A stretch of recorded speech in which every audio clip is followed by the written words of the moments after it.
Good morning, Kingdom Kids. So I have a question for you. Do you have siblings? And if you do you ever fight? The answer is probably no, right? Wrong. Or at least for me, that's wrong.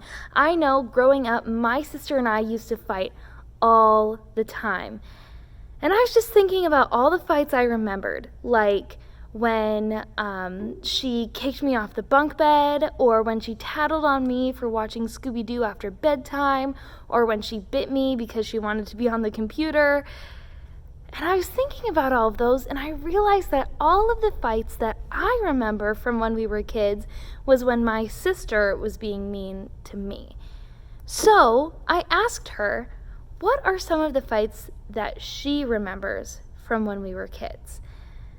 Well, the fights that she remembers are when I made fun of her in front of her friends for peeing her pants, or when I convinced her that she's turning into a cat, or when I shut off the lights and locked her in her room to scare her. Yeah, that was pretty bad. You should probably never do that to your siblings. But those are the things that she remembers. She remembers the fights we had where I was the one being mean, and I remember the fights we had where she was the one being mean. And I realized that when my sister and I would fight, we were always only looking out for our own best interests. That means that I wanted to do whatever would make me feel good or look good, and I was only concerned with what I wanted. And the same was with her. But today, we are going to learn about someone from the Bible who only had their best interests in mind and how it did not work out very well for them. And then we're going to learn about someone from the Bible who had other people's best interests in mind and who was blessed by God. So let's go ahead and let's take a look.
Hello, Kingdom Kids! It is I, Rusty the Raccoon, and I am here because I have been given the option to take one of two garbage cans.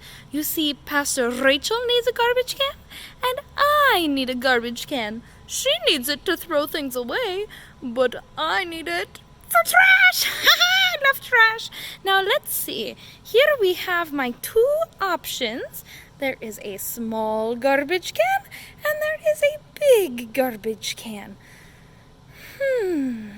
Now I could be a nice little Rusty and I could give Pastor Rachel the big garbage can. But you know what? I love garbage too much. I can't do it. I must take the biggest can for myself. Now let's check out all the garbage that I get. Wait a second. There's hardly anything in there. And in the small garbage can, there's so much garbage. No! I've made a horrible mistake. When I was trying to give myself the better option, I gave myself the worst option. Well, I think Rusty learned a valuable lesson. When you look out for your own interests, you usually end up with the short end of the stick. And that's what someone from our Bible story ended up doing. He decided to look out for his own best interests, and in the end, it did not turn out super well for him. So let's look at our story today. You may remember from last week, we talked about the call of Abram when God told him to move, and he did. So this week, we are going to talk about someone from Abram's family, and that person is named Lot. Now, you might remember from last week, Lot is the name of Abram's nephew that he took with him, and they traveled together, they went all sorts of places together, and Lot ended up having his own things on this trip. He got his own money, he got his own animals, he had all of his own stuff, and he and Abram used to fight.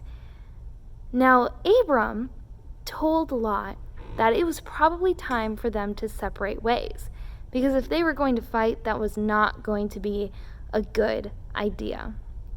Now, Abram was Lot's uncle. He was older than Lot.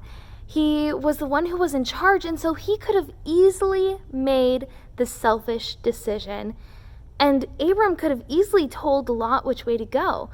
But instead, Abram made the selfless decision, and he told Lot that Lot could choose which way he was going to go and which way Abram was going to go. Well, even though Abram did the selfless thing, Lot did the selfish thing.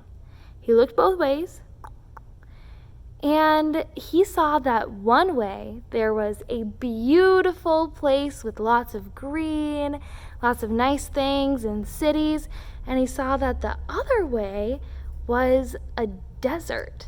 And Lot chose for himself to go the green, pretty way, and for Abram to go into the desert.